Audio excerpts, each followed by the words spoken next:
over the last 3 decades.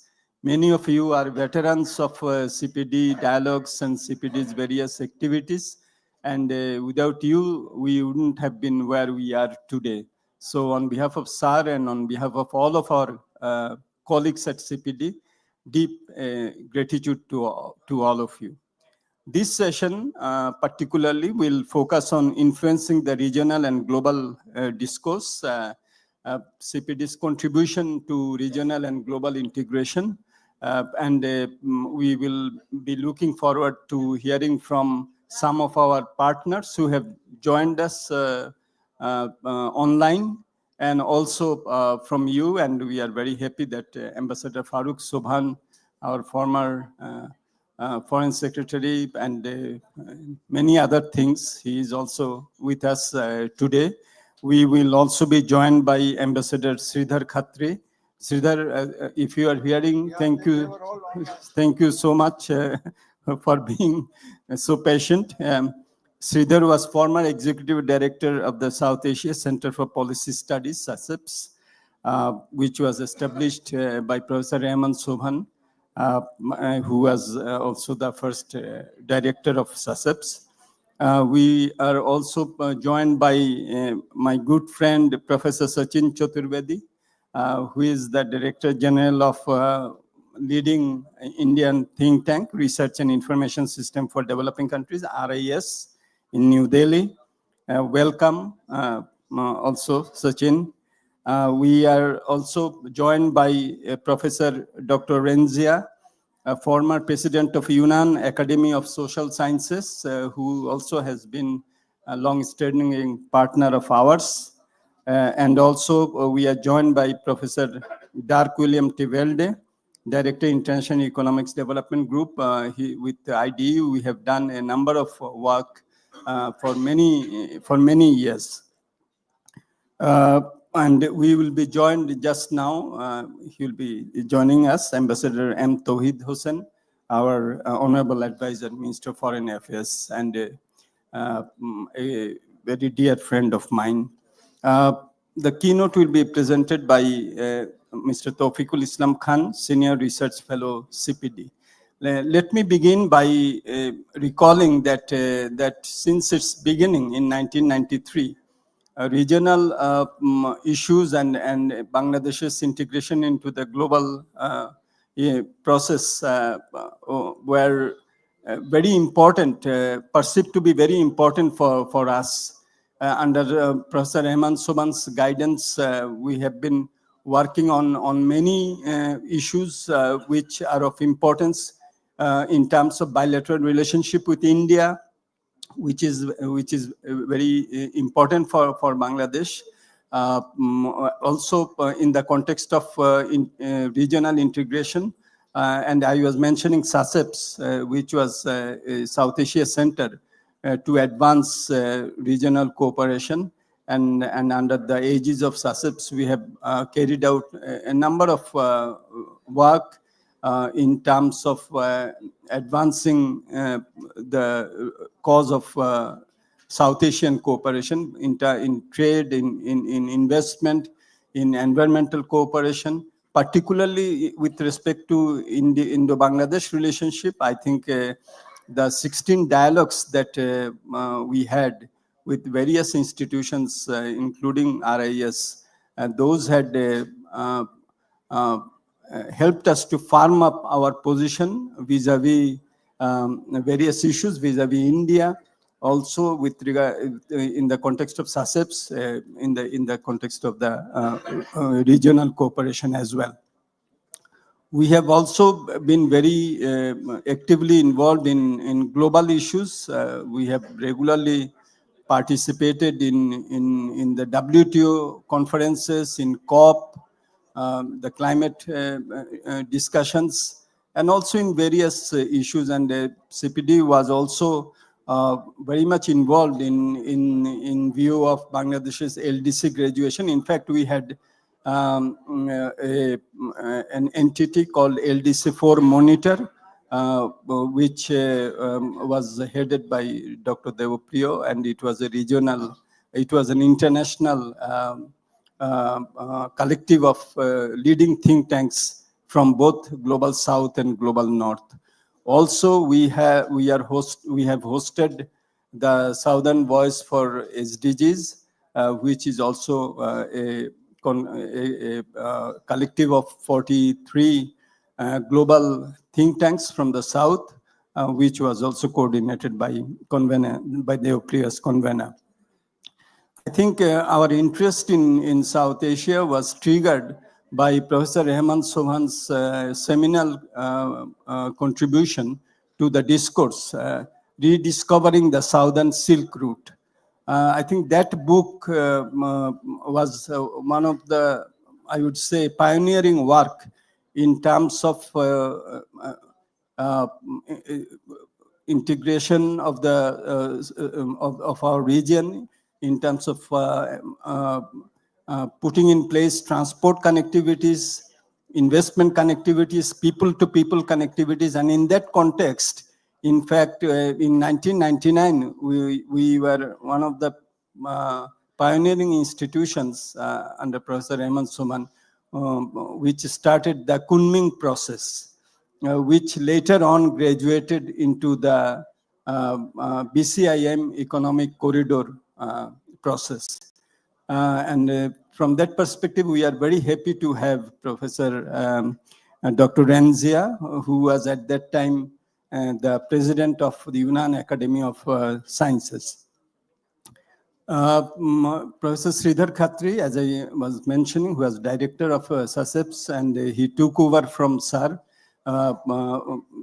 SASEPS was hosted by CPD for 5 years, and then Sridhar did a number of very important works in terms of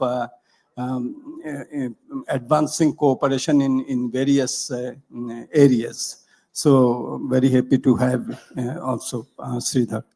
And Sachin, I know that he will discuss about the very close relationship that we have between RIS and CPD, and also on our personal basis. And we have discussed many issues so that the partnership with India, which is one of the major partnerships for Bangladesh, is founded on a relationship of trust, of equity, of justice, and the 16 dialogues that we had, I think that it had helped us to find out some of the actionable agendas in addressing some of the contentious issues in trade, in investment, in water sharing, in border security management. So all our partners who will be here today and joining us, obviously, will share the path that we have crossed together. Also, I must say that we can take some credit that not only through research and dialogues and various other platforms, we have tried to advance our cause of regional and global integration, but CPD also contributed through building up capacity in Bangladesh in trade-related areas through a number of workshops, raising consciousness about WTO issues, about regional trade issues, about market access issues, about trade-related barriers. So I think that the capacity that we see today in Bangladesh, the very good capacity in trade-related areas, we would like to take some credit, at least, that in the early days we have put in a lot of efforts in developing that capacity here. And obviously, Ambassador Faruk Sobhan, who I will bring at the end as the wise man of the collective, to reflect on what we have done and what we perhaps could do also in future. So with those few words, and I think our advisor will be joining us very shortly, I would like to request Tawfiq to share some of his reflections on the very rich activities that we have carried out over the last 3 decades in the area of regional and global integration of Bangladesh, and then in addressing the challenges that we see in the bilateral and regional and global arena that Bangladesh has faced, and CPD has tried to contribute.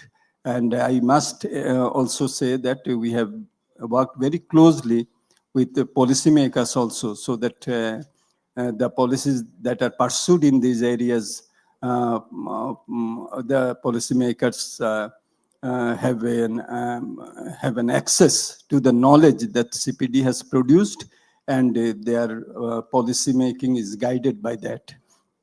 I can see in the audience many of our fellow travelers from whom we have learned a lot. I can see Ambassador Tariq Karim and others. Thank you very much for your presence. Tawfiq, in about 7-8 minutes, 3 decades of journey, regional and global and bilateral. I will not dare that.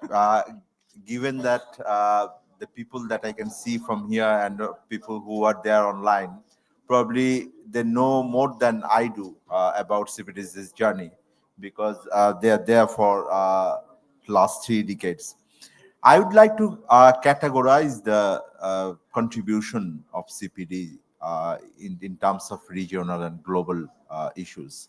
The first is pretty obvious. We are, at the end of the day, a bunch of researchers. We like to bring up new evidence to understand the context, to find ways to mitigate challenges. So that is done. But CPD is more than a research organization. That is how I was groomed over the last 2 decades. That CPD is also about agenda building. And that is the, I think, most unique feature of CPD, not only on the scale of Bangladesh's think tank, but across the region and in the world as well.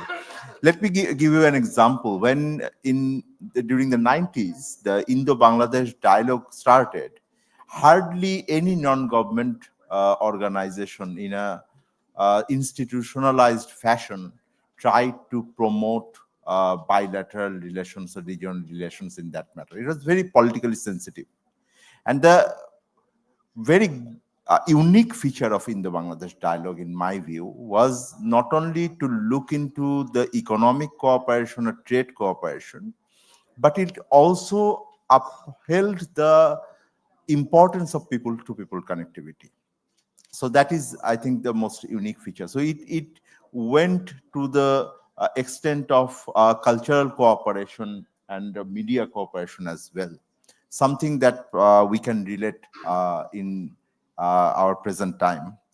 The third agenda is issue that I see is that the policy advocacy. Obviously, I think CPD tried to influence policies in the interest of Bangladesh, but not only in the interest of Bangladesh, but in the interest of least developed countries to start with. If you look back, LDC forums were very popular. In fact, my first interaction, I can take my personal experience. There was I joined one of the LDC forums as a student of economics in those days. So from that, now we are also promoting the interests of southern countries, the global south. So we are now engaged in upholding the interest and the policy issues of global south in the area of financing for development, in the area of SDGs and others. The fourth, I think, mentioned by the chair is the capacity development. I am pretty sure that Bangladesh will be in debt to CPD the way CPD helped developing capacities in the area of trade negotiation. I think some of those colleagues are retiring now in the last few years, who started the WTSL in Bangladesh, and CPD was pretty much fully engaged in that way without taking much credit in this area. I think overall, the trade negotiation WTO issues, CPD not only engaged to build capacity in the government or in the academia, but also I remember recalling that some of the media journalists, and they still recall very gratefully that how CPD tried to improve their capacity in this area. The fifth issue that I would like to recall is the networking. I think CPD has championed in promoting networking, obviously led by Professor Rehman Sobhan and his peers. But the examples of South Asian Economic Summit, we have also hosted SASEPs, and that led us to building a new network of Southern Voice. 49 think tanks came together from South Asia, Latin America, and Africa. The network is still alive, and they're promoting the interest of Global South in the global arena. My final point is that among all those 5 areas, what CPD did and where CPD, I feel, stands alone in terms of its height, is setting example. On issues that people were more skeptical, the people hesitated, CPD tried to promote those agenda. It can be, I have already mentioned in the Bangladesh dialogue, but also in terms of connectivity. I can remember that CPD was very much involved in promoting BCIM, and with its partner, thankfully it was promoted from track 2 to track 1. I will be happy to know if it is still alive, but in that way, the connectivity issues was also promoted in terms of BBI and initiative. CPD has done quite a lot of work, and we can obviously can recall the contribution of Dr. Rahmatullah in this context as well. So for CPD, I think one of the great achievements was that this is one of the first, I would say, the first think tanks in Bangladesh. So pioneering many things can be very easy, but even if we consider in the regional and global scale, I think CPD has also achieved a lot as pioneering things and initiating things. Thank you very much. Thank you. Thank you very much, Tawfiq. I think you have very nicely captured the contribution that CPD has made in the context of regional and global cooperation, in the context of Bangladesh's strengthened integration into these processes. Thank you very much, and you are very right. I recall that we very strongly urged that a WTO cell be established in the Ministry of Commerce. A Bangladesh Foreign Trade Institute is established, like the Indian Institute of Foreign Trade, IFTI. So I think some of the suggestions that we have put forward were in fact indeed implemented, and Bangladesh is continuing to gain from those. I was mentioning about the South Asia Center for Policy Studies, SASEPs, of which Professor Rehman Sobhan was director, I think, for 5 years, the founding years, and CPD hosted this. And now I'm very happy to invite Ambassador Sridhar Khatri, who took over from, please, we have been joined by our foreign advisor.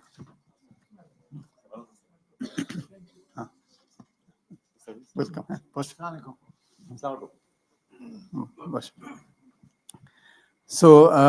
So it's my great pleasure to invite Sridhar.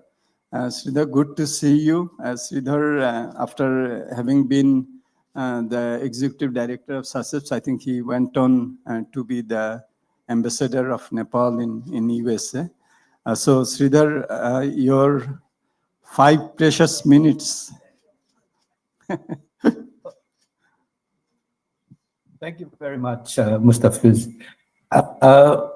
And also thank you for the excellent summary provided by your colleague, which makes me feel that we have very little to add. But let me just touch on some of the experiences, because I think it's a pleasure to be here for the 30th anniversary celebration.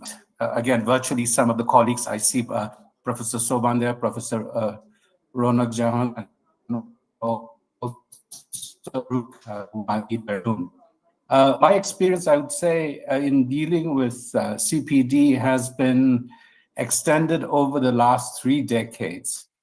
And in that, I must say, I've had the pleasure of working with the luminaries of CPD at that time, Professor Raymond Soban, again, Dr. Dibapriya Bhattacharya, and also yourself, Mustafizur Rahman. Now, my area of interaction has been primarily in terms of regional integration in South Asia. And I must say, it has been done through two different organizations. One was the Coalition for Action on South Asian Regional Cooperation, CASAC, which Farooq was also very much a part of, and also through the SASEPS dialogue. I was lucky to take over SASEPS after Professor Raymond Soban as executive director. He was there for 5 years. I was there, I think, almost for 7.5 years, which was a pretty long time. But one of the things that really stood out is that working and networking through a group of organizations in South Asia was the learning process. And I think it contributed to the output of the organization, in which CPD was a very strong partner. From Bangladesh, RIS from, again, India at that time, which in the beginning when we worked together, Arjun Sen Gupta was there, and he was very helpful in guiding us through the process. IIDS in Nepal, IPS, and I regret to say we miss someone very much from Sri Lanka, and LUMS in Pakistan, among others. I was going through the CPD journey, which Professor Soban prepared, and which, again, Professor Ronak Jahan was kind enough to share with us. And I was particularly struck by a number of sections in that article written by Professor Soban. They include one, designating the dialogue format, which many of us know is very important in any work that we undertake. The other is in terms of change, adapting to the themes that is relevant to society, which is also another very important ingredient. And the other being institutional identity and ensuring growth of organization. I must say that CPD, because of its longevity and its contribution in so many areas, has done quite a lot. And there is a lot to learn and emulate from CPD in the region. And for many of us who have, again, worked together with CPD, it has been a very important learning process. I'll try to be very brief, and I will just identify some of the work which I think really stood out in terms of the work we did on South Asian issues in the region during the last 3 decades. And there are a long list. I will not even try to go very near them, because even if you look at the RIS list of activities that we have done, it is remarkable in all areas. Let me just identify how I became involved and how it really got me into the whole mainstream of this, and where CPD and particularly Raymond Soban was involved in this area. My first memory of our involvement with CPD is through the South Asia Dialogue in Lahore. And that was a very important point. And that program was supported by the Ford Foundation. And later, Guy Risby played a very important part in that. And I take that as a very fond memory.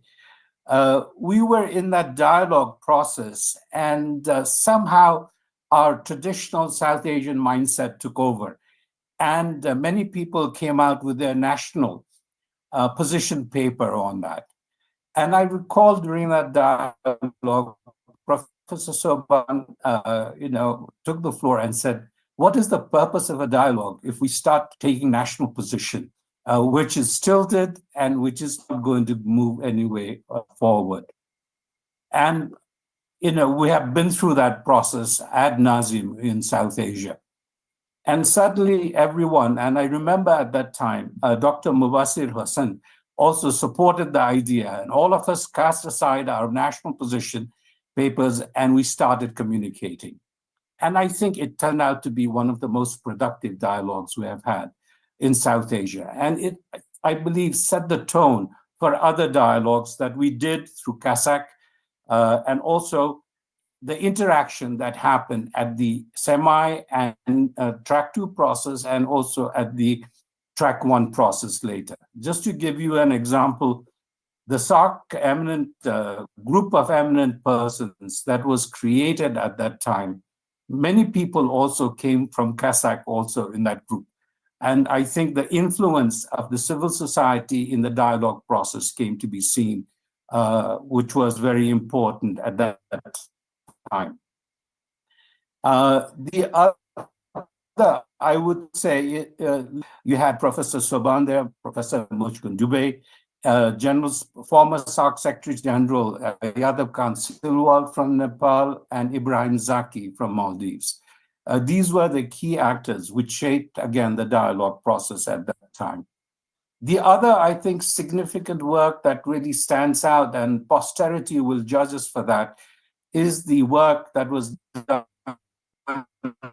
during the CPD period by SASEPS on the SARC Social Charter. That was a path-breaking work that was done. And similarly, when we moved to Nepal, we also did the SARC Democracy Charter. Both of these were later taken up at the official level, and again, the governmental version came out again at that time. It is not that, again, work wasn't done. There was a community spirit evolving in South Asia, in which I believe institutions like CPD, RIS, LUMS, and all the rest, IIDS in Nepal, played a crucial role. And it was a joint effort through networking that really brought about this change. I think if I was to list another contribution in which, again, Professor Soban from CPD was also involved, and other organizations were involved. And this is the initiative of the Citizens Commission for South Asia, which many people have forgotten. It was a very novel experience, because what really came out of that Citizens Commission is that former Prime Minister I.K. Gujral was the chair of that commission. The Deputy Prime Minister and former Finance Minister of Pakistan, Sattar Aziz, was also the deputy chair of that group. And it came up with a lot of ideas. And it's hard to believe now, but the future Prime Minister of India, Manmohan Singh, was also a participant in that group and who focused on this. And don't forget, Manmohan Singh had a key role in setting up the SARC University. This momentum that was built up, I think, shows that, again, many things have happened. It sounds like I'm name dropping, but I'm name dropping for a good reason, because I think these luminaries of South Asia, including Professor Mohammad Yunus, would not have joined our group and the activities that we carried forward without the link and the support and the active, again, role played by people like Professor Raymond Soban, Dr. Arjun Sen Gupta, Professor Muchkun Dubey, and also Sai Babar Ali from Pakistan. I have very fond memories of him also in all the work we've done together. Lastly, let me just give you one example of how I think South Asia evolved during that period and the role that was played by CPD. And this has to do basically with the enthusiasm, dedication, and I would say commitment of Professor Soban to the advocacy role and the civil society role in developing the future of South Asia. I remember this was a meeting in Guragaon, which hadn't developed very much at that time. That was around late 1990s at that time.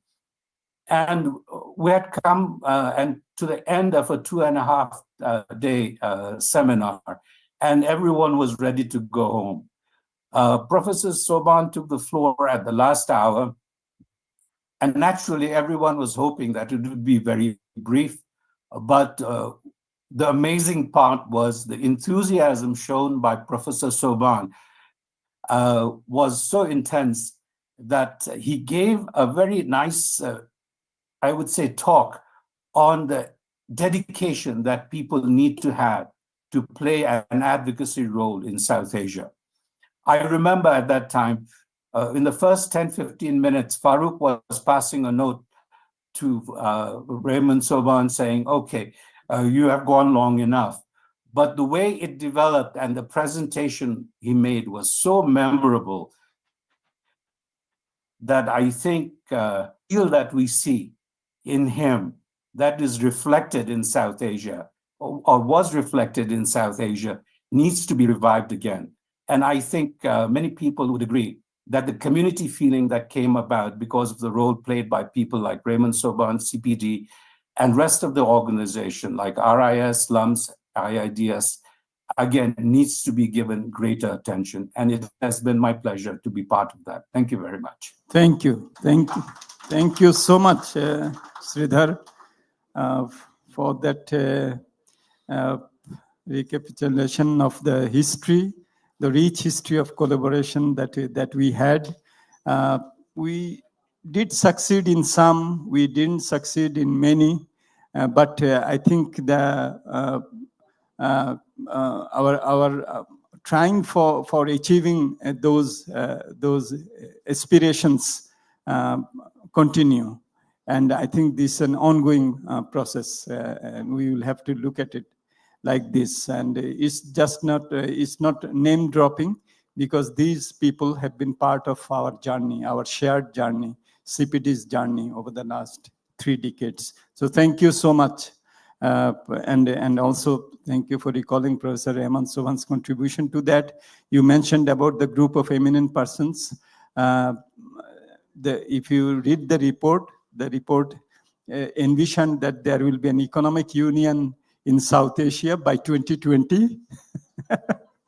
So lots of grounds to cover and lots of frustrations as well. But I think that is an ongoing struggle that we will have to have. And in that context, the bilateral relationship with India obviously is important.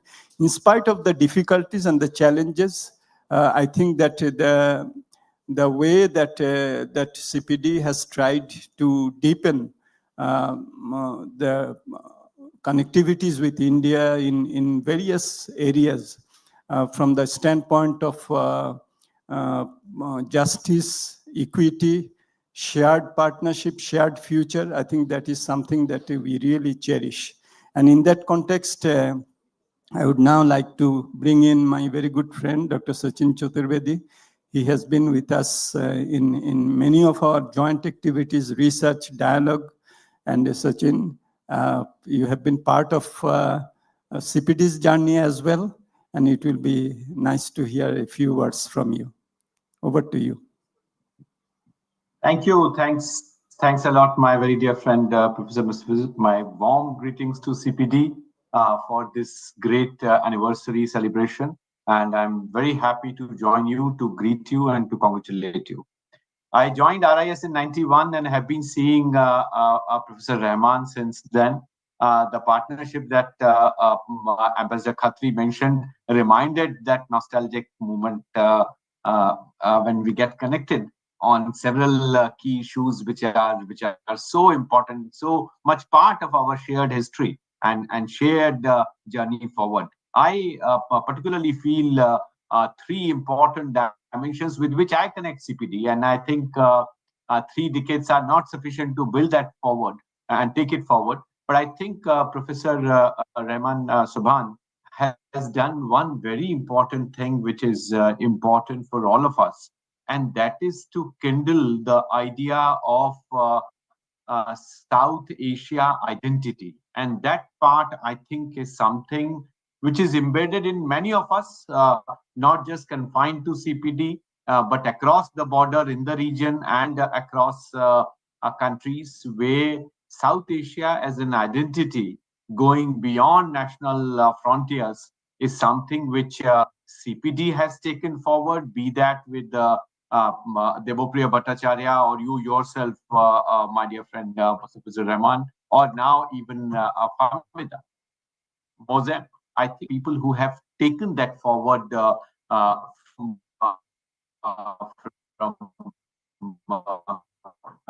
the second important feature that I want to mention is about after South Asia identity is about the institutionalization of the leadership. And this is something that if we see from one to another, among the few South Asian institutions which came up as part of the network, you find that CPD is one where things have continued. Professional leadership, it's grooming one after the other, the exit of one leader, coming in of the other, and a sort of harmonious transitions. I think the credit squarely goes to Professor Rahman Subhan. So it's not important for us to create an institution and have a leader.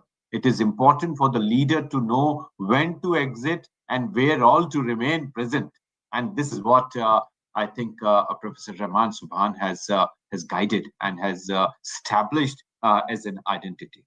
The third important point that I see CPD, and I relate that, is to establish the notion of working with the government and going beyond the government.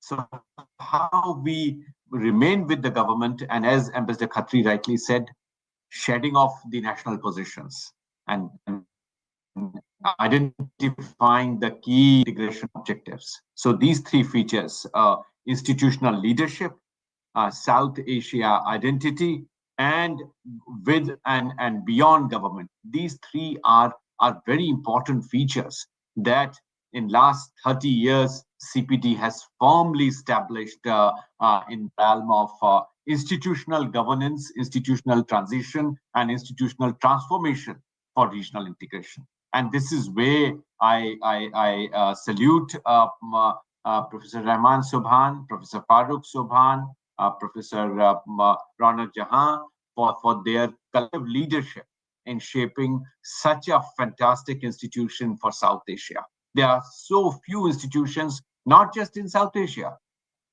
but in the global South, we're seeing a huge need of institutional governance. So this is my first sort of submission. My second submission, Professor Mustafa, is on three broad areas which I feel are extremely important. If anyone has to see the work of CPD, I had some opportunity of hearing the previous session, and there I feel two dimensions are important.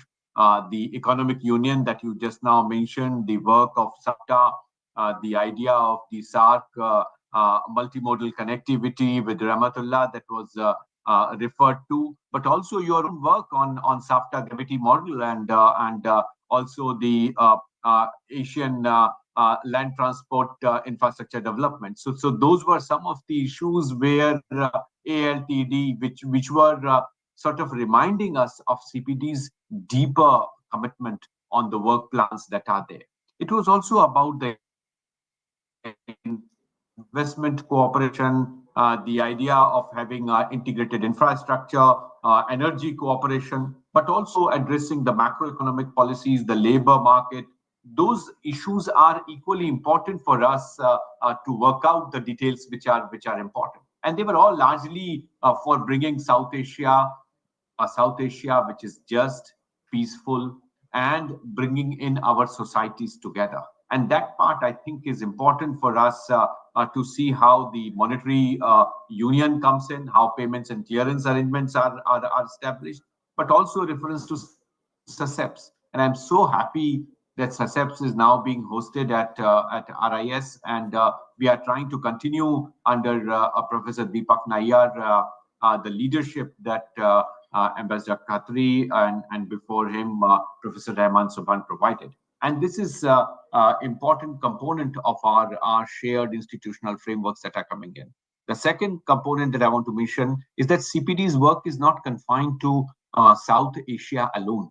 They have tried to raise broad macroeconomic issues. And today I was seeing this very interesting publication from my library. I hope you would recall the crisis of external dependence, the issue that back in 82, which Professor Rahman Subhan highlighted in terms of why dependence on aid is not so great for South Asia. And one more very interesting publication that I have in my library is about the problem of governance. And this publication is another testimony in terms of how academics can see the issues which are important, the dimension of engagement in terms of in his EPW contribution. And today I had an opportunity to read it in 1993. Professor Rahman Subhan wrote about structural misadjustment, which was such a beautiful capturing of the idea of the global South's pain and agony of the neoliberal policies and their pressure in terms of how countries transform. So CPD has contributed not only for South Asia, for national economic frontiers and policy sort of track for Bangladesh, but also for the global South. And there the reference was made to Southern Voice. I have been part of several of these discussions where several issues have been raised through Southern Voice. With Famuda's leadership, the idea of SDGs, bringing civil society closer, has given a shape to many civil society organizations across Dhaka, across Bangladesh, to see that SDGs are absorbed at the local level. And that, I think, has largely been shaped fairly well in terms of taking that forward. I also had the privilege of being at the Wilton Park, where the conference was done, and we were part of the larger discussions and seminars which shaped the 13th SARC summit and issues which are there. So my warm greetings and congratulations for the excellent institutional framework that Professor Rahman Subhan has given to South Asia. And I hope the South Asia identity, which Professor Rahman Subhan has been extremely concerned with, alerting all of us and SASEPs. In few days, I am looking forward to my visit to Kathmandu, though it would be very short with my couple of other commitments, but lastly to take the idea of SASEPs forward with the South Asia economic conferences that we have been doing in the region. And I think this is also an opportunity for us to celebrate the intellectual brilliance that Professor Rahman Subhan brings on table. So congratulations to you. Thanks for inviting me for this. Thank you. Thank you so much. Thank you so much, Sachin, a very good friend of CPD.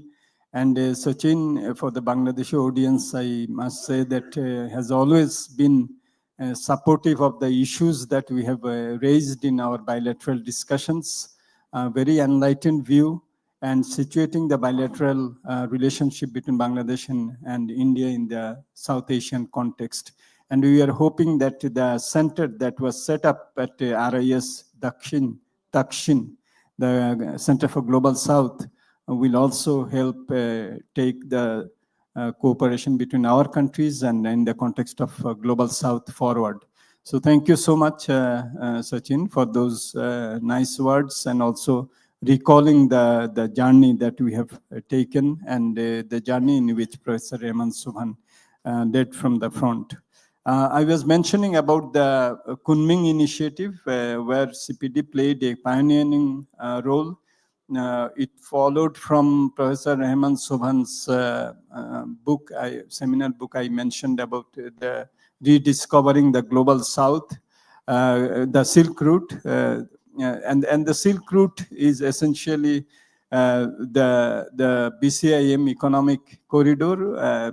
It started as Kunming initiative in 1999, and there Dr. Renzia, as president of the Yunnan Academy of Sciences, played a very critically important role.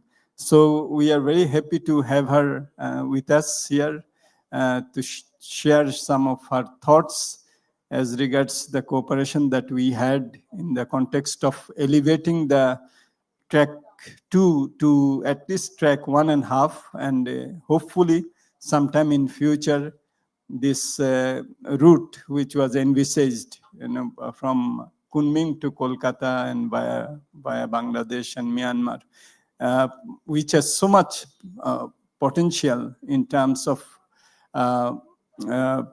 deepening transport connectivity in Southern Asia, but also in situating Bangladesh as a gateway to the Bay of Bengal and beyond the Indian Ocean. So much potential.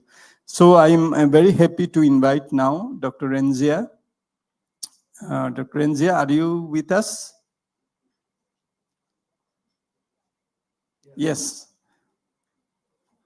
Please. Please unmute, please.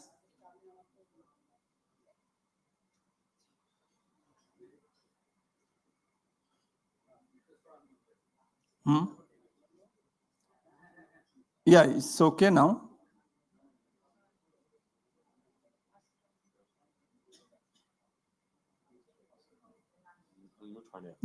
Unmute, oh, bro.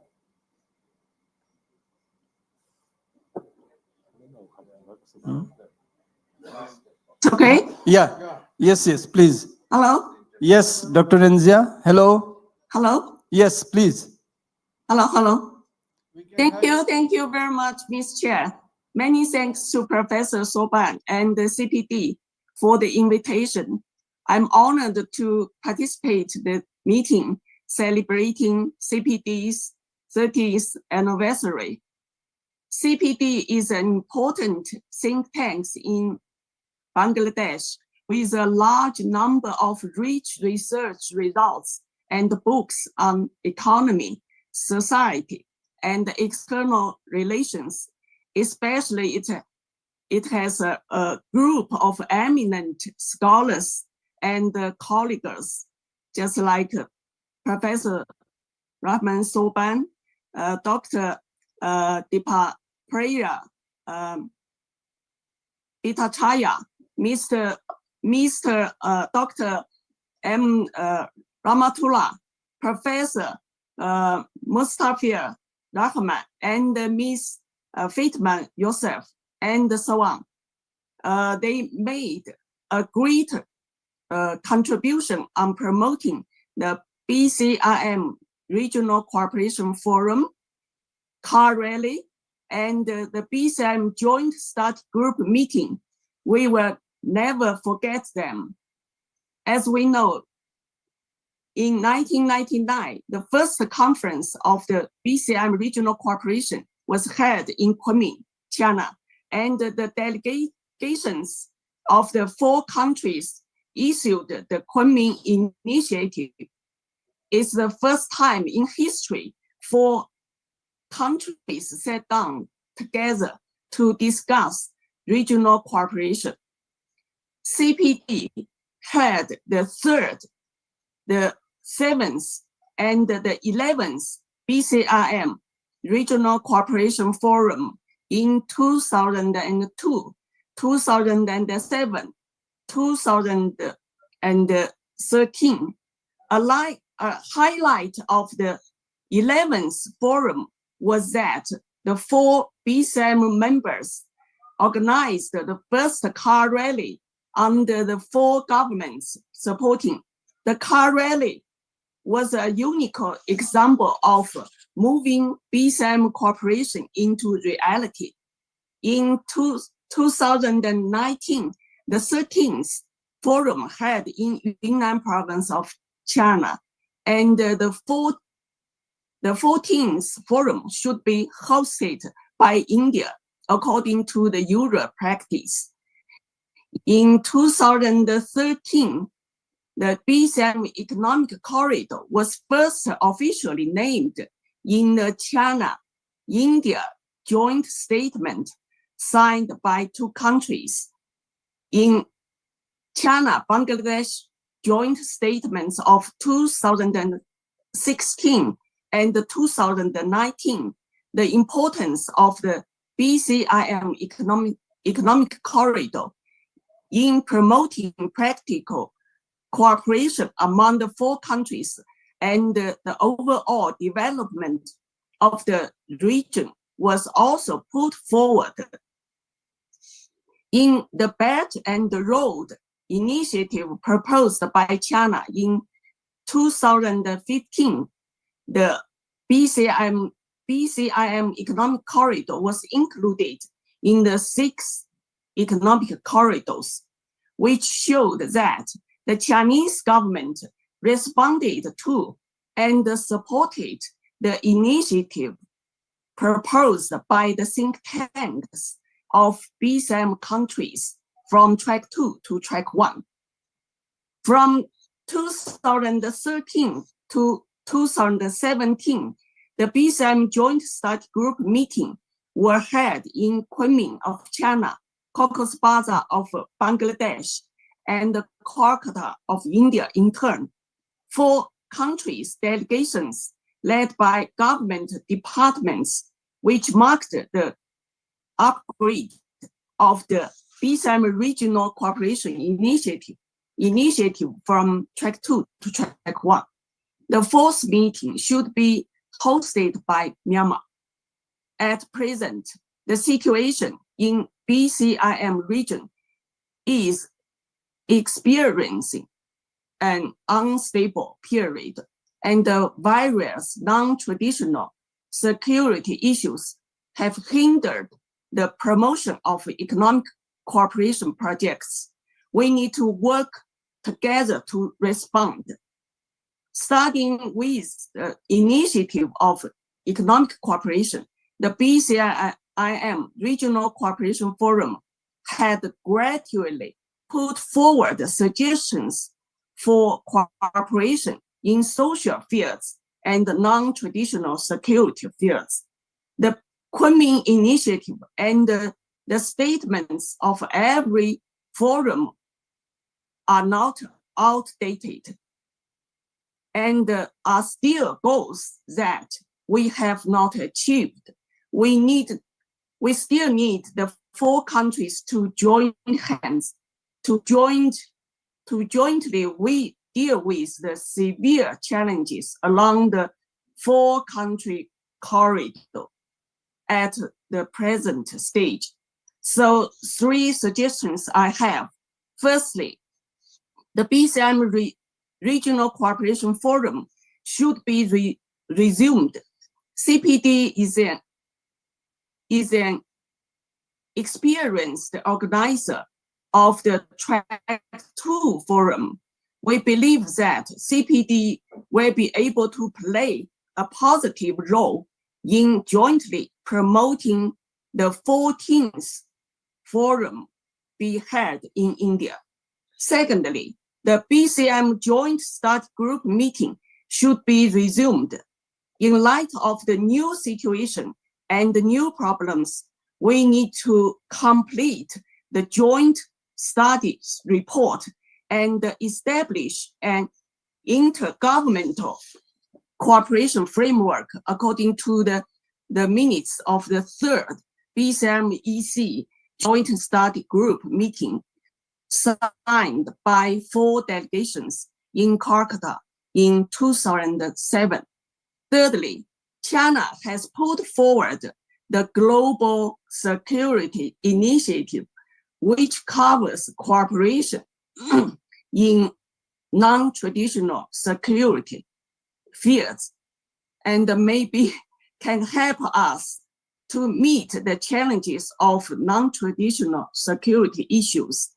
We should carry out bilateral, trilateral, and quadrilateral cooperation according to the needs of countries and the region. As far as the current situation is concerned, stability and security are the top priority in the region.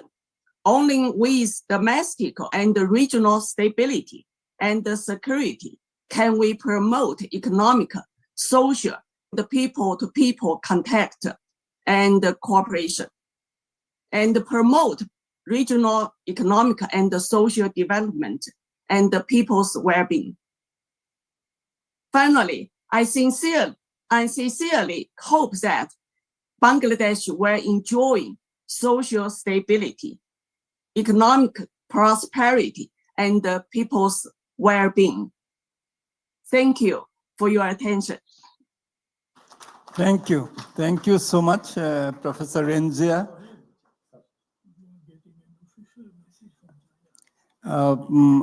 And thank you for recalling the efforts that we had taken in the area of connecting Kunming to Kolkata through the BCIM economic corridor. I remember the car rally that we had celebrated when they passed through Dhaka, and it was proved that it is possible to establish the corridor. There are only some gaps where the infrastructure will have to be rebuilt, but there are every possibility that we can revive that route, and that would have helped all the four countries, as you have very rightly mentioned. And the joint study group, and I was a member of the joint study group from the Bangladesh side, but I forgot, in fact. So unfortunately, because nothing has moved over the last few years. But thank you for reminding, and thank you for your optimism. And I think that the new generation of leadership, and we at CPD have the new leader, Dr. Fahmida. I think we will take it forward, because the potentials, as you have mentioned, is so immense, and the cost of non-cooperation is also so enormous. Thank you very much. Now I'd like to invite Professor Dirk Willem de Velde. As I mentioned, he is currently the Director, International Economic Development Group.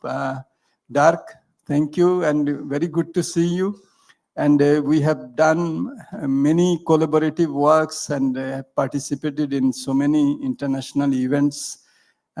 So it will be good to hear from you about your experience as we celebrate our 3 decades. Thank you.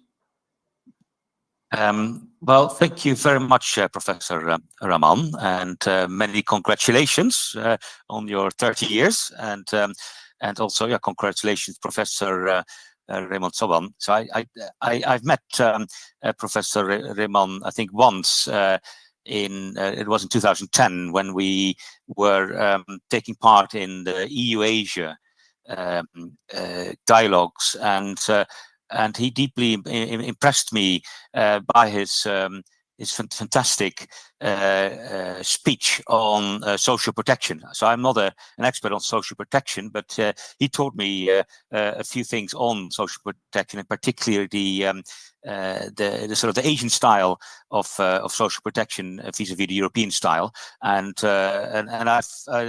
I've taken it with me, and I actually still mention that particular insight wherever I go. So over the last few decades, so very influential and a very good debater, and I think that's also the case with everyone I've interacted with at CPD. I don't know whether Dr. Debapriya Bhattacharya is there, and we worked a lot together. But whenever he would do a speech, he would say, "I have 3 points that will be all right." But then he would say, "I have 3 sub-points within each of these points," and so then it would begin to to be a fantastic speech. Let me just say that I very much like CPD, its mission, what it's achieving, and it is a bit like ODI. So I'm a ODI think tank, it's a London-based think tank. We are ODI Global now. But I think so. It's like ODI, but then I think more influential, and it's basically offering high quality research and policy relevance, and these two facets together are really admirable. And I would also say that, I mean, I can say a few things that we worked on together, and I think I got to know the various players from 2005, 6, 7 onwards.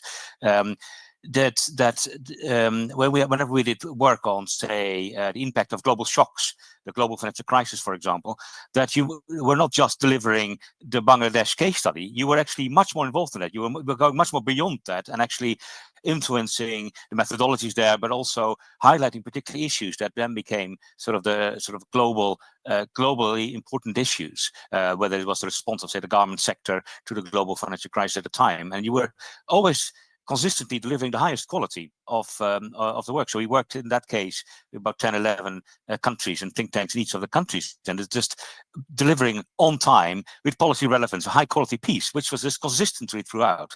And it was we worked together on the global financial crisis. More recently, we worked on the impact of the COVID crisis.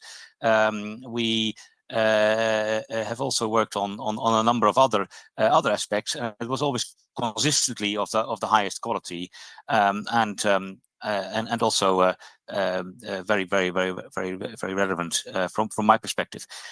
We've also worked together on something called the European Report on Development, and Dr. Bhattacharya was part of the core team, and it involves a number of players, like a former Greek minister, Luka Katseli, who was also the chair of the central bank after he was helping to write the report. It was on the report on financing for a transformative post-2015 agenda, and there basically the CPD led the case studies and also the writing of core sections of the report. And since then, I've also interacted with the Southern Voice, which was also I think convened by CPD. At least Deb was the chair, and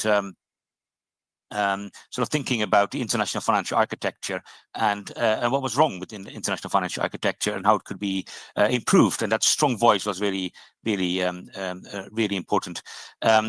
On the European Report on Development, and we've also, with yourself, Mustafiz,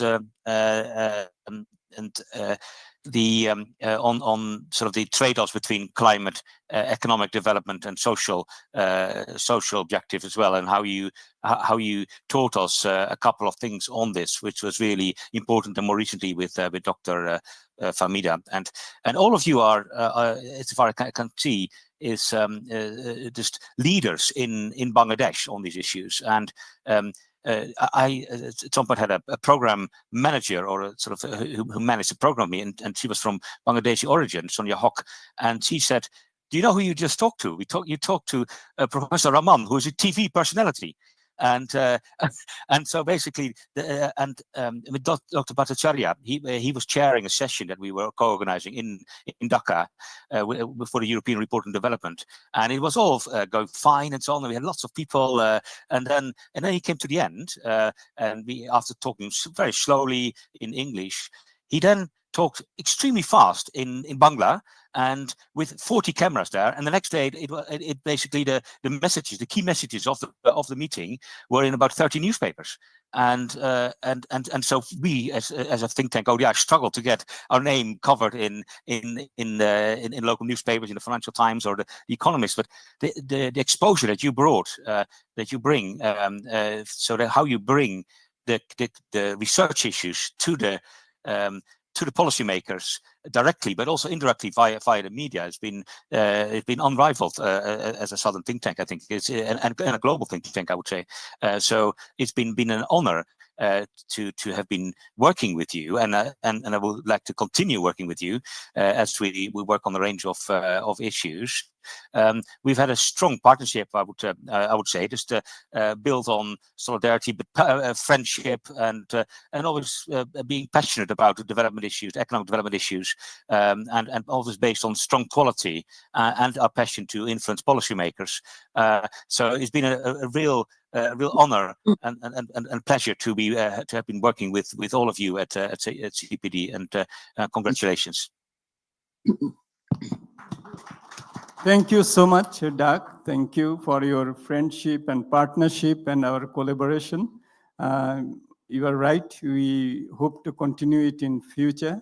And thank you for highlighting the national global interface that CPD always tries to pursue. And in that context, advancing the interests of the global South in the debates that we have in the various global forums. So thank you very much, Ambassador Faruk Sobhan. This is now your turn to share your wise words and the long-standing relationship that we have. And since the days that you have been the Foreign Secretary, and all along, you have been a great supporter of all of our efforts. And we are very grateful to you for that as well. So, thank you, Mustafiz, for those kind words. Like previous speakers, I too would like to begin by extending my very sincere congratulations to CPD, to its chairman, Professor Rahman Subhan, to the executive director, to its two very distinguished fellows, three. Who's the third? Oh yes. Sorry, three. I beg your pardon. Professor Ronak Jahan, Dr. Devapriyo, and Professor Mustafiz. It's been my privilege really to have been closely associated with CPD, I would say, throughout its 30-year journey. I can say, since I was in a privileged position, very closely related to CPD in many ways, including through certain family ties, you might say. It hasn't been an easy journey. Governments have come and governments have gone, but CPD has stuck true to its principles, to its vision, to its goals, and its objectives in speaking truth to power. I think that in some ways has been perhaps one of the big challenges in Bangladesh over the years, the ability to speak truth to power and to be a credible voice, both at home as well as internationally. The journey insofar as regional cooperation is concerned of CPD, and in particular in the case of Professor Rahman Subhan, has been also a journey with which I have been privileged to be very closely associated. In fact, I believe my seating in this position could be considered accidental. On the other hand, it could be considered coincidental, because I turn around and I see I'm seated next to 5 important CPD reports promoting cooperation in South Asia, an agenda for the 13th SAARC summit. Both my brother, Professor Rahman Subhan, and I were closely involved in this exercise, as indeed also agendas for economic cooperation in South Asia, the SASEP's task force reports. And then we have the South Asian Regional Dialogue, cultural cooperation in South Asia, the search for community. And then, of course, Professor Subhan's well-known book, Transforming Eastern South Asia, Building Growth Zones for Economic Cooperation. And then finally, we have poverty reduction strategies in South Asia comparative study. So we have kind of visual evidence of CPD's continuing journey in support of regional cooperation. I thought I would also take this opportunity to disclose a sort of personal anecdote, if you like. After I left the government at the end of 1999, I was not quite sure what I should do next. And I was invited by Professor Rahman Subhan to come and join CPD. And I was given a room which was occupied by Dr. Rahmatullah, and that was to be the, if you like, focal point for CPD's commitment to regional cooperation in the region and beyond, because as you know, Dr. Rahmatullah's really transformative work had been on the Asian highway and the Asian railroad and on connectivity in general. My brief, in fact, was to work on energy cooperation in South Asia. There was a reference, in fact, earlier by Professor Khatri to the conference which 3 of us jointly organized in Kathmandu. Professor Khatri, former SAARC Secretary General from India, who alas is no more with us. Professor Ambassador Kant Bhargav and myself. So we organized this South Asian Commission, as it were, to set an agenda and provide an impetus for regional cooperation in South Asia.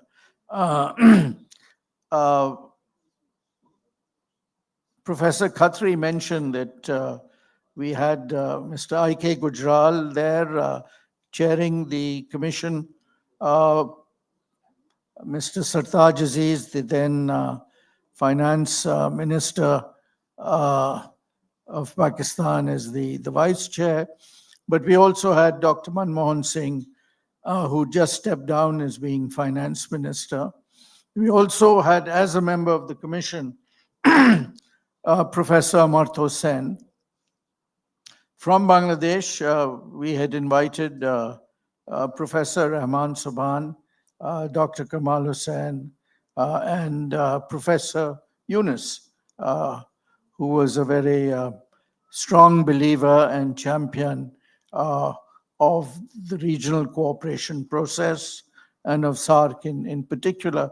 So the idea then was, how do we give a kind of a push to SARC, how do we take it forward? So we drew up a set of recommendations, and one of the many recommendations was the idea of a social charter, the idea of energy cooperation in South Asia, investment cooperation. Well, we then thought, we need a process in terms of taking these recommendations forward. And that's how this idea of SASEPS came about, the South Asia Center for Policy Studies, which both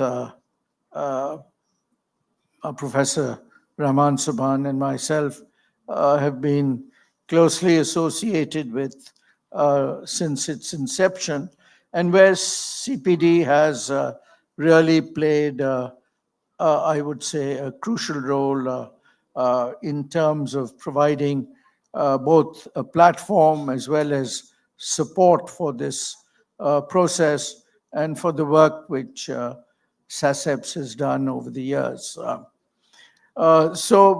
In fact, I had worked on writing the report on energy cooperation in South Asia, and that was then the connection with my being invited to join CPD.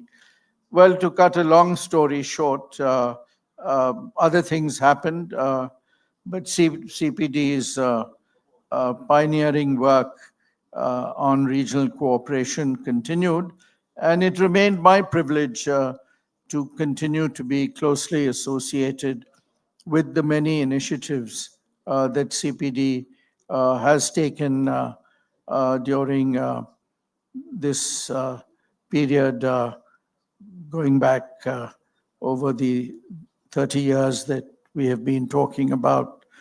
I would, since much of what I wanted to say has already been said by previous speakers, I thought perhaps I should conclude by posing a few questions and perhaps underscoring a couple of points in terms of where do we go from here?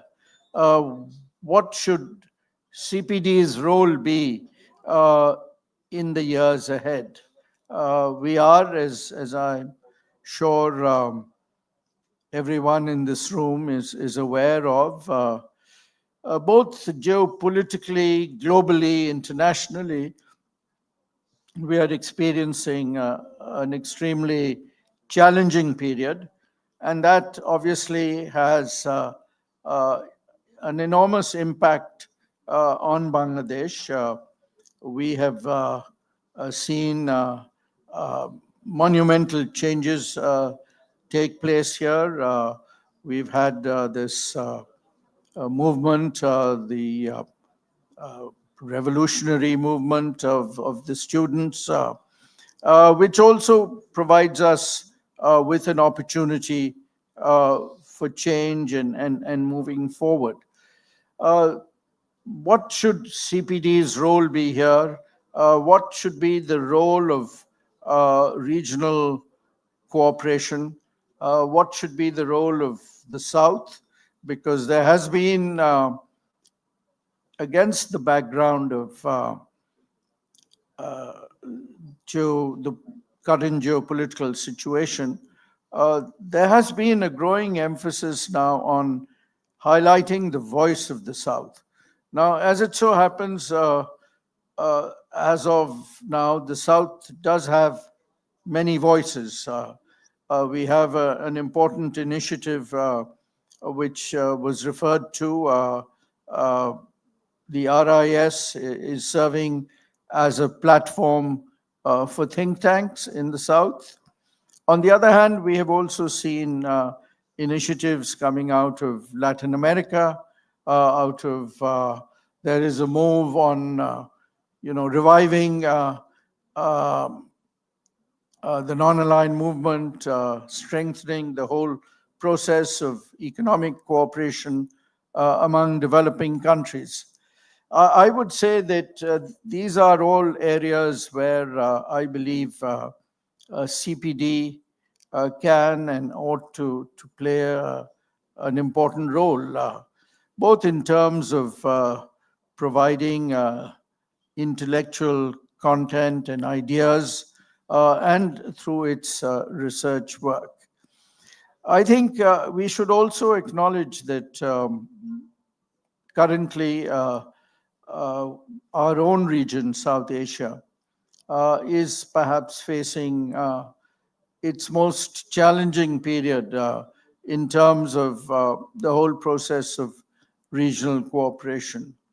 If we look at, let's say, three of the most noteworthy initiatives on the table, you have the SARC process, which has now been dormant for a full decade since the last summit in Kathmandu in 2014. And then you have BIMSTEC, which too, unfortunately, because of the events next door in Myanmar, has been going through a difficult period, although we are hoping that there will be a BIMSTEC summit in the not too distant future. And then there has been the BBIN process, which links Bangladesh, Bhutan, India, and Nepal. And now, because of, shall we say, the problems that have now manifested themselves in the bilateral relations between India and Bangladesh, we need to also accept that the BBIN process too is going to be facing challenges. So although we had made progress in a number of areas, there was reference to energy cooperation. There's been, we did make some strides when it came to trade issues, including investment. I was, in fact, I wrote a paper for one of the annual conferences of SASEPs. I was invited by CPD to write a paper on investment cooperation. All these issues have now going to be much more challenging in the days and months ahead. So what role can CPD play?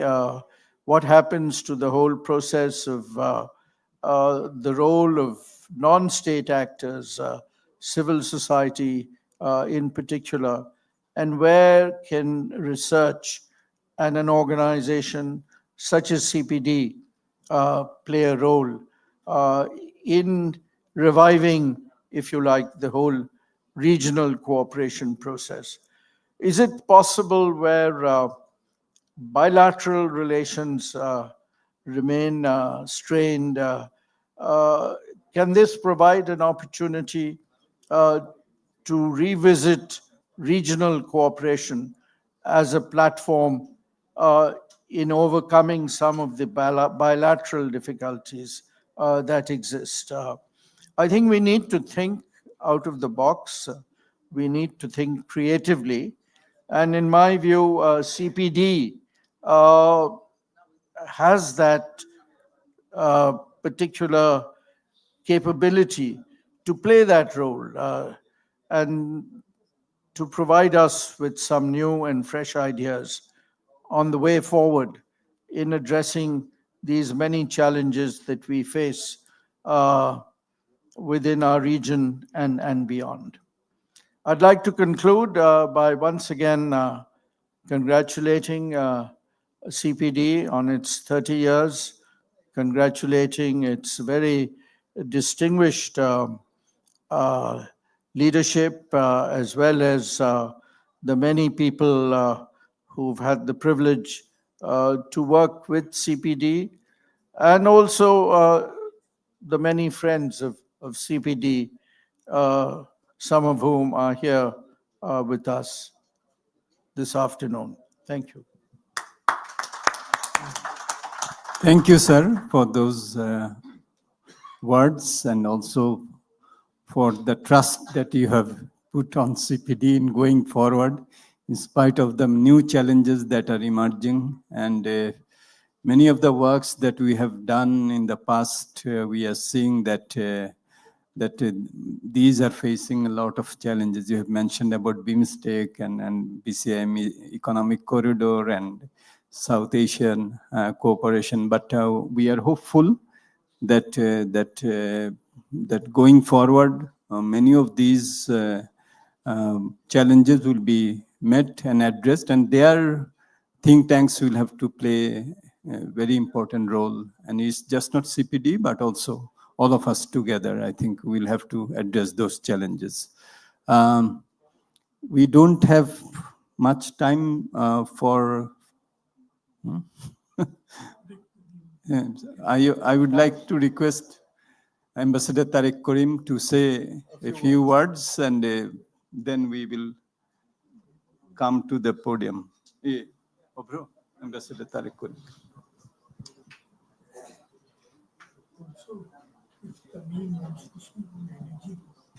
Thank you very much, Chair. I came to listen and to learn from this session. First of all, I wish to congratulate CPD on its remarkable journey over the last 30 years and the celebratory event that we are having today. This is something that really made me wish that I should be here, and particularly in this particular session, which is of very close interest to me. It's been a pleasure seeing not only you moderating this session, and we have worked together on this topic. Professor Aman Subhan has been like an elder brother mentor to me over the last couple of decades. Ambassador Farooq Subhan and I have worked very, very closely together in the trenches and outside, trying to promote regional cooperation and better relations with everyone. And good to connect online with friends like Professor Sridhar Khatri and Professor Renjia, whom we have worked previously with Professor Khatri and Ambassador Farooq Subhan and I. We were together part of an exercise trying to figure out whether non-traditional challenges could be a hook to getting South Asia to look at work with each other as friends rather than enemies. And it remains a hope unfulfilled. I endorse some of the suggestions that Ambassador Farooq Subhan had made, that we need to continue, but I think we also need to reevaluate. We have just come out of, or we are in the wake of the second revolution of Bangladesh. The first revolution shaped our relations. And pretty much the world we find ourselves in is not very dissimilar or different from the world we found ourselves after the first revolution. The challenges in terms of geography and size and perceptions and threats are somewhat reconfigured, but still there. And so, looking at my former colleague and friend of long time, and now entrusted with the onerous responsibility of being the foreign affairs advisor, he has a tough challenge ahead of him. I think we need to re-evaluate ourselves in the world today after the second revolution has taken place. And when doing that, when we are looking at influencing our discourses, and discourses mean we have to engage in conversation and dialogue, whether in the region or in the globe, I think we first have to reevaluate ourselves and then reevaluate the world around us. And I think the first way I would reevaluate ourselves is that previously we were very much terrestrial focused. We looked at South Asia and Southeast Asia and the regions around. Today, the gaze is shifting increasingly to the oceanic world, where the competitions and the clashes are likely to take place and which we have to face. Whether we talk of Indo-Pacific or the BRI, essentially they are both contesting in the same space, and we are at the epicenter of the space. That gives us a sort of a strategic location now, and we need to reevaluate our own importance in this oceanic sphere. Number two, we have to keep in mind that geography matters. And when I say geography, there are at least three elements, not confined to three: geolocation, geomorphology, and geopolitics. Size matters, and when I say size, it's not just the size in landmass or the size in population, it's the size in military strength, economic strength, technological advancements, all these things matter. These have to be the factors we have to take into consideration when we are evaluating how we will shape our discourse. And the third element is perceptions matter. Perceptions of the state and the other states, and perception of the people within the states on how the state should interact with the other states. And when there is a yawning gap between what the government perceives should be the direction and what the people perceive, then you have revolutions. And for example, I was in Iran twice. They have had only 4 revolutions since 1900s, but those 4 were all revolutions by the people against the government or the ruler who they perceived was trading away or bartering away national interest to foreigners. So that matters. And we have to understand that national interest is what drives everything. There's no such thing in my lexicon as friendship between nations. It's all national interest of one nation coming at an equilibrium point with the national interest of the other nation. And I think we need to reevaluate there. And that is how I think the future of our discourse in the region and the globe should be taking place. Otherwise, we are likely to go into dark places. Thank you. Thank you very much. Thank you so much. Yeah. Tamim? So we have to now close down because we are running far behind. So I would like to thank all of our guests, and now I would like to hand over. Sir, apni kichu bolben? Acha. I would like to hand over to our advisor for foreign affairs, my very good friend, Mr. Tawhid, who has been very kind to be with us this afternoon, has been sitting for a long time. I'm sorry that we are running late. You must be very busy. And some of the issues that have been raised here, you will have to deal with those, So over to you. Thank you, Mustafa. Actually, it's not only me, there are all of you and all of us present here will have to deal with those issues. Respected Professor Eman Soban, ladies and gentlemen, I can also see the Spanish ambassador here. Your Excellency, thank you for being here. I'll start just referring to the point raised by the Chinese professor. He has spoken of the BCIM corridor. And then you added that there are only few points where it's still not connected, and 1 or 2 or 3 places then the, the road connectivity is done. Now, these roads or railways or whatever it is, these are basically, say, let us put them like the hardware. You can't run a hardware without software. Do you have the software? At least at this moment, I don't see that software present. You need, what is the software? You need dialogue, you need understanding, you need political decisions. None of those I can see. Just as an example, I am saying that in BCIM corridor. I remember that a motorcycle rally sometimes took place 15 years back almost. Nothing has happened since then. Virtually nothing has happened in terms of real connectivity on the PCIM corridor. About BBIN, sir said that because of the current situation between Bangladesh and India, the uneasiness, it becomes difficult to operationalize it. But when even this was not there, the BBIN idea is pretty old. Nothing has happened. And it seemed when it was actually brought before for implementation, it seemed to be the easiest thing to do because all the governments were in very good terms. The four countries had not much of problems with each other. It could have happened, but it did not happen. So there must be something wrong with us in our area, in our region. So we have to take care of that.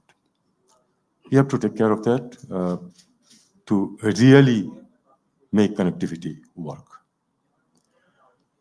Coming back to CPD, 30 years on. Actually, when it started, we were very young people still thought that CPD is, well, it is too lofty for us, mundane people like us. Then when our friends, Mustafiz and, Bhattacharya, they started getting into important positions there, then we found that, yes, it's something where we can reach also. And then since then, we have been in touch with the organization. This organization, in my opinion, has done wonders. You see, there is a very good connection also. What is this 30 years period for Bangladesh? We had just got over the periods of instability, periods of military rule, etc., etc., and the period in which 7% of our GDP was basically foreign aid.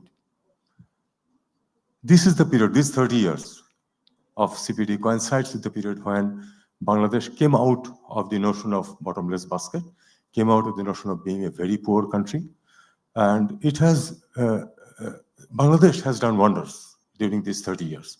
It's a coincidence, and I'm sure that every organization contributed to it, including, of course, CPD. Now, I think that is a great thing to do because during this time, CPD has established itself as really the #1 research institution in the country. And the number of publications they have made, the studies they have made, have done a lot of good for the country, the economy, maybe also a little bit politics. We still have to see. To make it very short, I'll just say a few words about what CPD can do. See, we have had a revolution, by whatever name we call it. We have had a revolution, and when a revolution occurs, initially there would be chaos, there would be some instability, and that period was very small. Very quickly, the present government that was brought in took care of the situation. We re-established more or less an order, even without any police people. It's the students who started doing their duties, and then of course the police came in. They have left the streets.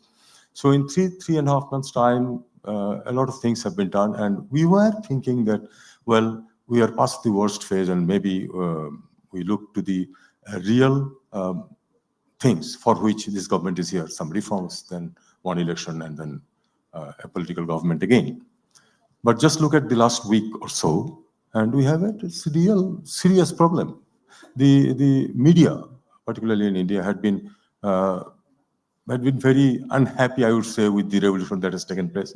But now it has turned into in a sort of organized propaganda, not only in India but all over the world, to prove that Bangladesh is going to become some sort of a state where the minorities are oppressed. Then the Taliban type of government as if is coming into being, etc., etc. This is very unfair. This is very unfair, and well, the world is not a fair place. Let us face the reality. This is unfair, and Bangladesh people actually feel that they are being victimized for no fault of themselves. And the bad thing about this is that as these vitriolics continue, the sentiments start hardening. This doesn't give anything good to any party.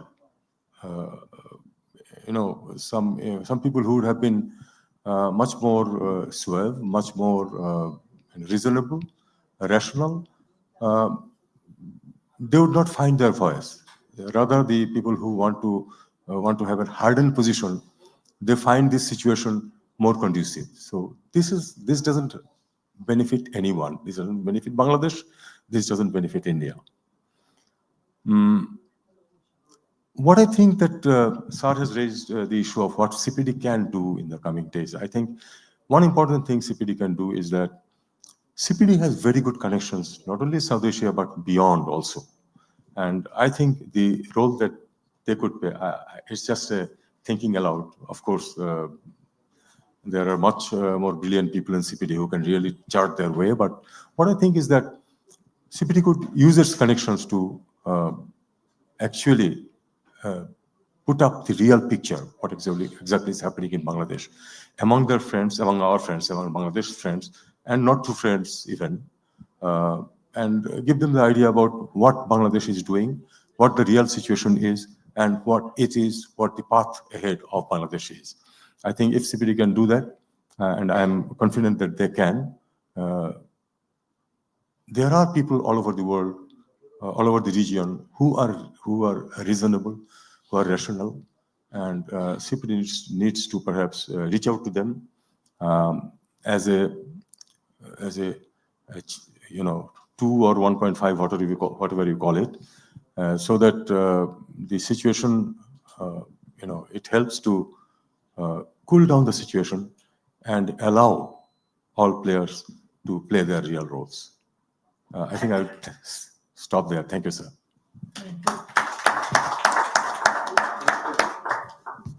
Thank you, Honorable Advisor. Thank you for your good wishes for CPD and also alerting us to some of the challenges that have emerged. We hope that these will be addressed in an amicable way. And we always have thought, and what Sir has always taught us, is that there can be win-win solutions, and we all have to work towards that. As the advisor said, in these type of challenging times, those who take hardened position, they tend to get the upper hand. We should not allow that. But at the same time, also, we will have to find out mutually acceptable solutions and perspectives. Thank you very much for those remarks. Sir, would you like to say something, sir? Final words? Okay. So I would like to thank the Honorable Advisor, our discussants, Ambassador Faruk Subhan, Dr. Renzia, Dr. Khatri, Dr. Sachin Chaturvedi, and also Dr. Dak Develde for their comments and good wishes, and also Ambassador Tariq Karim for your kind remarks, and all of you for your presence.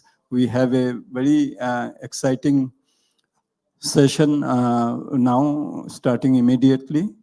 After 10 minutes? Okay, we have a 10 minutes break, and then we will go forward. I just like to just recall that many years back, for CPD, Sir had set the target of being a research center with local roots and global reach. And I think that all these years we have tried to do that. Just because we are in a third world country, in a developing country, we are not an international organization. We don't believe that. Those who can do international work of international caliber, of international quality, they are international think tanks. So that's what we have tried to do, and we hope that under our new leadership of Dr. Famida, the legacy that has been created from Sar through Deopriyo to myself, that will be carried on. And for all of your support, we remain very grateful for that journey that we have taken and that we will take. Thank you very much.